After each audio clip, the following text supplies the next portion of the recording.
여러분, 지금 우리가 쓰는 뱅킹 앱 안에서 아주 조용한, 하지만 정말 거대한 혁명이 일어나고 있습니다.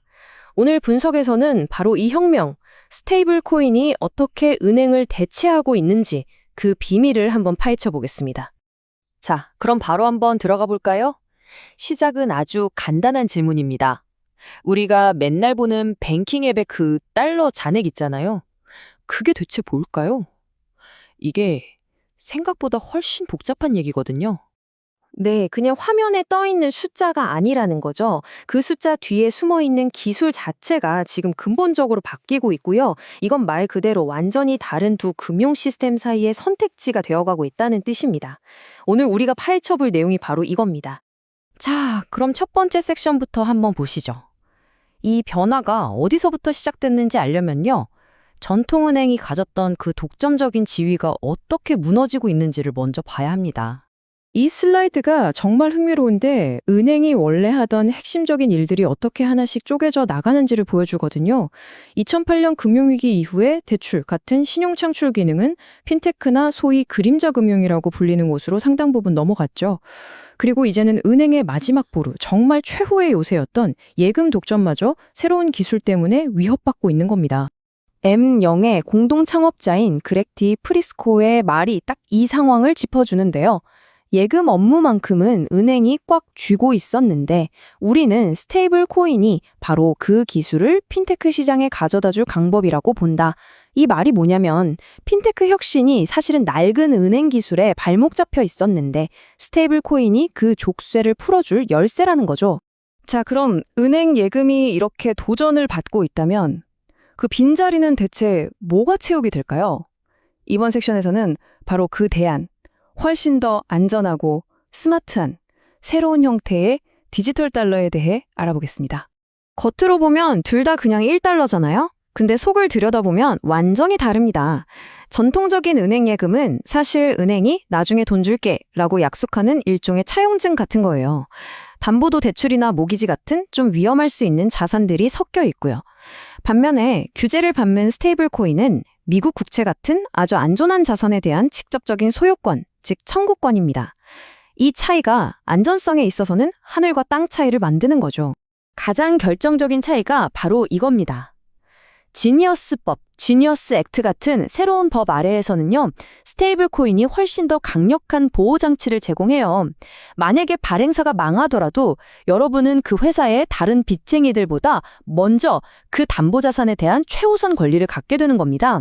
예금자 보호 한도 넘어가는 돈은 불안한 은행 예금과는 아예 차원의 다른 이야기죠. 이 지니어스 법이 모든 것의 기폭제가 된 겁니다.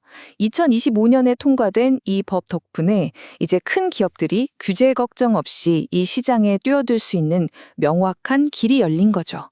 덕분에 스테이블 코인은 변두리에 있던 암호화폐 자산에서 금융의 중심으로 들어오는 합법적인 도구가 된 거고요.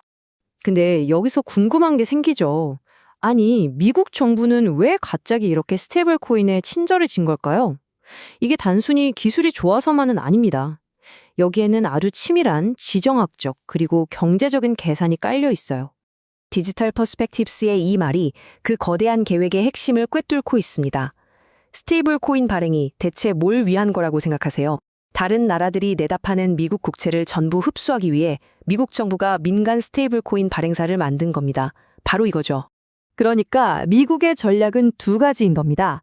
첫째, 스테이블 코인 발행사들이 담보로 미국 국채를 사들이게 해서 국내 부채 문제를 해결하고, 둘째, 전 세계 사람들이 자국 화폐 대신 디지털 달러, 즉 스테이블 코인을 쓰게 만들어서 달러의 글로벌 지배력을 앞으로 수십 년은 더 연장시키겠다는 거죠. 그렉 디 프리스코 같은 전문가는 이게 미국 달러에 앞으로 50년은 더 원하는 만큼 재정 적자를 낼 수 있는 자유를 줄 거라고 예측할 정도니까요. 이 스테이블 코인 뒤에 숨은 지정학적인 야망이 얼마나 큰지 짐작이 가시죠? 그리고 정부는 아주 명확한 로드맵을 가지고 움직이고 있습니다.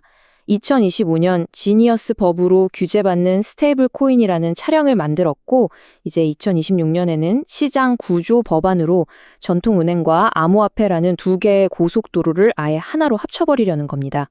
이 법안의 목표는 명확합니다. 더 이상 은행 산업과 암호화폐 산업을 따로 두는 게 아니라 그냥 하나의 디지털 자산 산업을 만들겠다는 거예요. 월스트리트와 크립토 사이에 있던 벽이 법적으로 완장히 허물어지는 순간이 오는 거죠. 자, 그럼 마지막으로 이렇게 거대한 변화가 우리 같은 일반 사용자들한테는 과연 어떻게 보이고 느껴질지 그 미래를 한번 들여다보겠습니다. 이게 정말 중요한 포인트인데요. 결국 최종 사용자에게는 아무것도 바뀌는 게 없는 것처럼 보일 거라는 겁니다. 그렉 디프리스코의 말을 빌리자면 결국 사용자는 그냥 미국 달러 잔액을 볼 뿐입니다. 우리가 벤모 앱을 쓸 때 벤모의 은행 파트너가 누군지 모르고 또 신경도 안 쓰는 것과 똑같죠. 우리가 지금까지 얘기한 이 모든 복잡한 시스템은 전부 다 배경 뒤로 사라지고 혁명은 우리도 모르게 보이지 않게 일어날 거라는 겁니다. 그러니까 여러분이 직접 어떤 스테이블 코인을 써야지 하고 선택할 일이 없다는 거예요.